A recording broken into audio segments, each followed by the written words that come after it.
பழைய வாழ்க்கையை எப்போதும் மறக்காதவர் விஜயகாந்த். பழைய விஜயராஜ் தான் இன்றைய விஜயகாந்த் என்று தன்னை பற்றி சுய விமர்சனமாக சொல்வார் விஜயகாந்த். மதுரையில் விஜயகாந்த் அவர்களுக்கு நண்பர்கள் வட்டாரம் அதிகம். ஆரம்ப காலங்களில் மதுரை போகும்போதெல்லாம் நண்பர்களோடு பல இரவுகள் சாப்பிடுவது பிளாட்பார கடைகளில்தான்.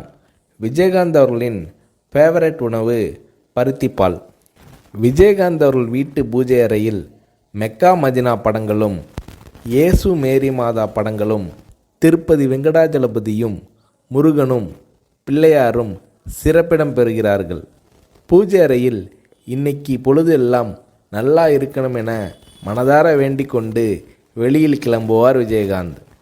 நமக்கு தொழில்தான் சாமி என எப்போதும் சொல்வார் விஜயகாந்த்.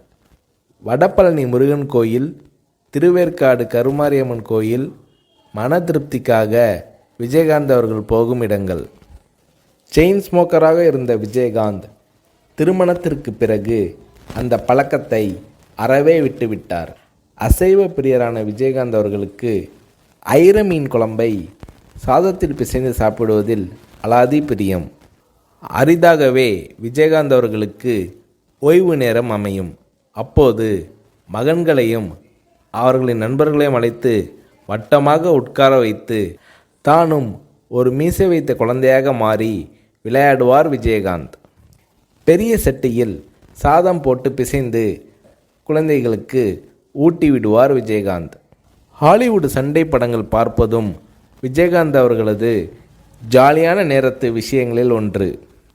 பள்ளியில் படிக்கும்போது கால்பந்து விளையாட்டை பிரமாதமாக விளையாடுவார் விஜயகாந்த். கால்பந்து வெறியர். இங்கிலாந்து வரை போய் நேரில் கால்பந்து போட்டிகளை பார்த்து ரசிப்பார் விஜயகாந்த். விஜயகாந்த் அவர்களது மகன்களுக்கும் கால்பந்து விளையாட்டு பிரியம் வந்துவிட்டது. மகன்கள் சொல்லி சொல்லி கிரிக்கெட் பார்ப்பதும் விஜயகாந்த் அவர்களுக்கு பிடித்தமான விஷயமானது. வீட்டில் இருக்கும்போது பசங்களோடு ஜாலியாக கிரிக்கெட் விளையாடுவார் விஜயகாந்த். விஜயகாந்த் அவர்கள் வில்லனாக நடித்த ஒரே படம் இனிக்கும் இளமை.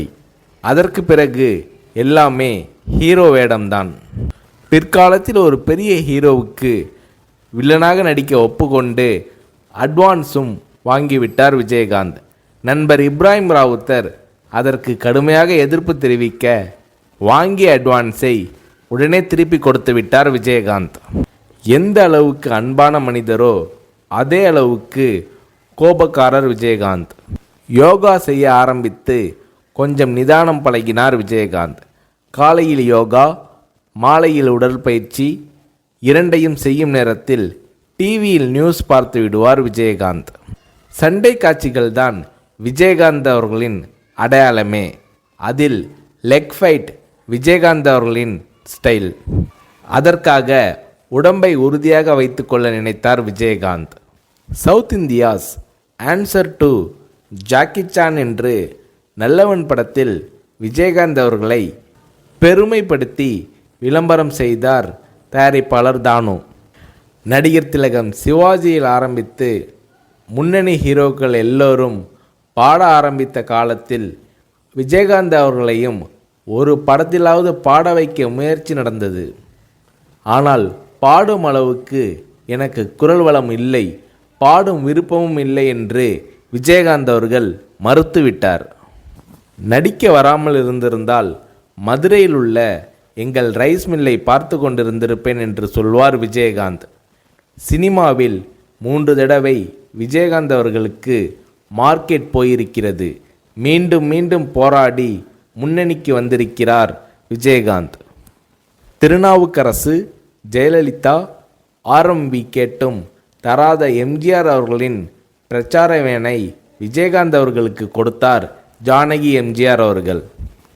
அதோடு எம்ஜிஆர், ஜானகி எம்ஜிஆர் என பெயர் குறித்த மோதிரங்களையும் விஜயகாந்த், பிரேமலதா தம்பதியினருக்கு வழங்கி மகிழ்ந்திருக்கிறார் திருமதி ஜானகி எம்ஜிஆர். தான் முதலில் வாங்கிய TMM 2 என்ற எண் கொண்ட அம்பாஸ்டர் காரை பாதுகாப்பாக நீண்ட காலம் வைத்திருந்தார் விஜயகாந்த். கேப்டன் விஜயகாந்த் அவர்களால் 10ஆம் வகுப்பு வரை தான் படிக்க முடிந்தது. வறுமையால் அவரது பள்ளி படிப்பை கேப்டன் விஜயகாந்த் அவர்களால் தொடர முடியவில்லை. ஆனால் வீட்டு வேலைக்காரர்களின் பிள்ளைகளை இன்ஜினியரிங் வரைக்கும் படிக்க வைக்க உதவி செய்தார் விஜயகாந்த். ஷூட்டிங் நடக்கும்போது நடிகர் நடிகைகளுக்கு ஒருவித சாப்பாடு, சாதாரண தொழிலாளர்களுக்கு ஒருவித சாப்பாடு என்று பாரபட்சம் உண்டு. இதை உடைத்து எல்லோருக்கும் ஒரே மாதிரி சாப்பாடு போட வேண்டும் என்ற நடைமுறையை கொண்டு வந்தார் விஜயகாந்த். ஞாயிற்றுக்கிழமை கேப்டன் விஜயகாந்த் அவர்களது வீட்டில் 50 பேராவது சாப்பிடுவார்கள். ஒவ்வொரு நாளும் அலுவலகத்திலும் அந்த அளவுக்கு சாப்பாடு நடக்கும்.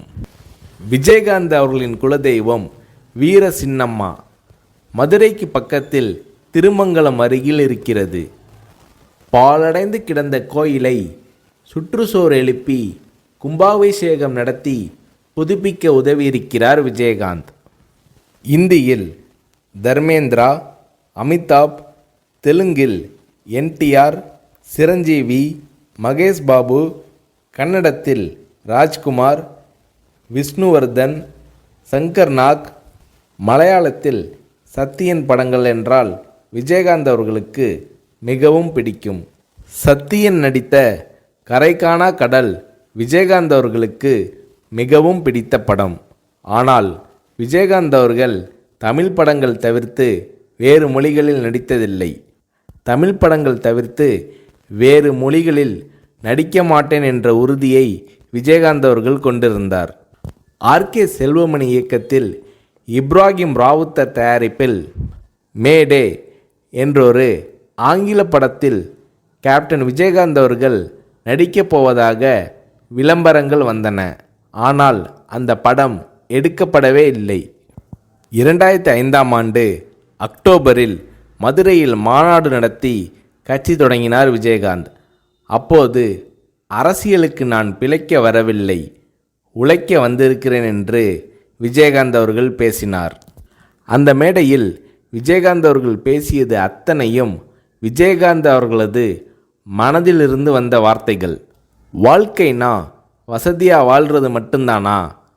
இந்த மக்களுக்காக விஜயகாந்த் வாழ்ந்தான்னு இருக்கட்டும், இல்லை அவங்களுக்காக அவன் செத்தான்னு இருக்கட்டும், மனுஷன் வாழ்க்கை கடைசியில் 6க்கு 3 தான்.